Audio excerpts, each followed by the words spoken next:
Nodirbek Ismoilov. Demak, birinchi variant 40-savol. Oktaploid navli karam o'simligining chang-donida yetilgan mikrosporasitlarning 75% meyoz bo'linib, mikrospora hosil qildi. Hosil bo'lgan mikrosporalarning 3/5 qismi ketma-ket 2 marta mitoz bo'linib, chang donachasini hosil qildi. Hosil bo'lgan chang donachalarining 1/3 qismi spermiy hosil qilishda qatnashdi. Hosil bo'lgan spermiylarning 5/9 qismi urug'lanishda qatnashdi. Demak, o'simlikda 180 ta urug' hosil bo'ldi. Urug'lanishda qatnashmagan spermiylardagi jami xromosomlar sonini aniqlang. Xo'p. Tushunarli. Savol tushunarli.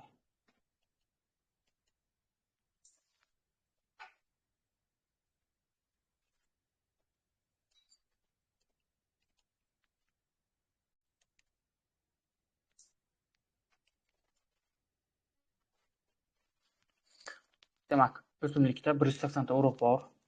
Nazar jihatdan 180 ta urug' bor. Ko'paytiramiz shuni 2 ga. Demak, 360 bu yerda urug'lanishda qatnashgan spermiy. Qatnashgan.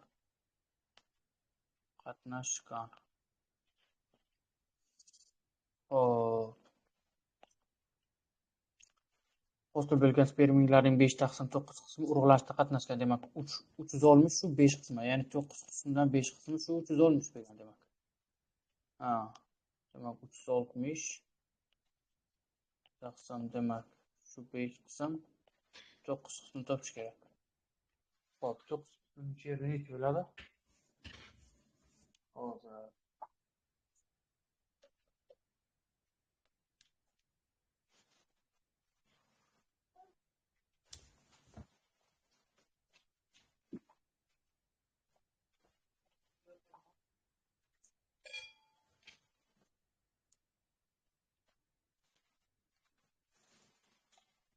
Xo'p. Demak, 360 ni ko'paytiramiz 9 ga, bo'lamiz 5 ga. Demak, 648. Demak, 648 ta jami spermiylar soni. Ana endi biroz buni pastroq tushiramiz. Jami spermiylar soni. Demak, 648 dan ayiramiz, urug'lanishda qatnashgan spermiylar sonini ayirsak, 360 ni ayirsak, demak, urug'lanishda qatnashmagan spermiylar soni kelib chiqadi.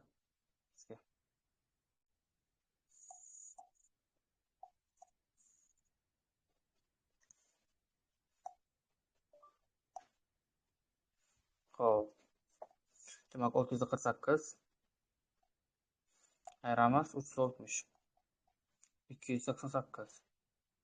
288. Xo'p, urug'lanishda qatnashmagan, demak, qatnashmagan. Xo'p, ana endi. Xo'p.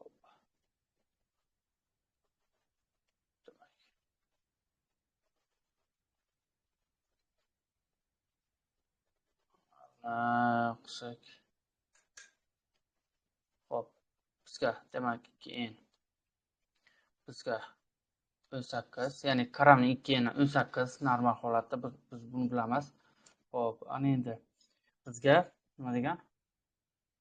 Oktaploid navli karam o'simligi degan. Oktaploid demak 8 endi, to'g'rimi? 8 ni topish kerak. 8 demak, xo'p, 2n 8. Demak, bu 4 marta kattasi, bu 4 marta kattasi. Demak, 36 72 bo'lar ekan. Demak, oktaploid navli demak 8n 72 bo'lsa, demak 2n bu yerda 72 bo'ladi. Demak, 2n oktaploid navli karam o'simligining 2n 72 bo'lgan. Demak, n teng 36 ga. Ana endi. Xo'p. 288 ni ko'paytiramiz 36 ga. Teng shu yerda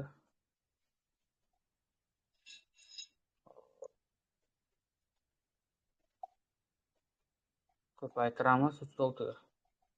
1368. 1368. Ana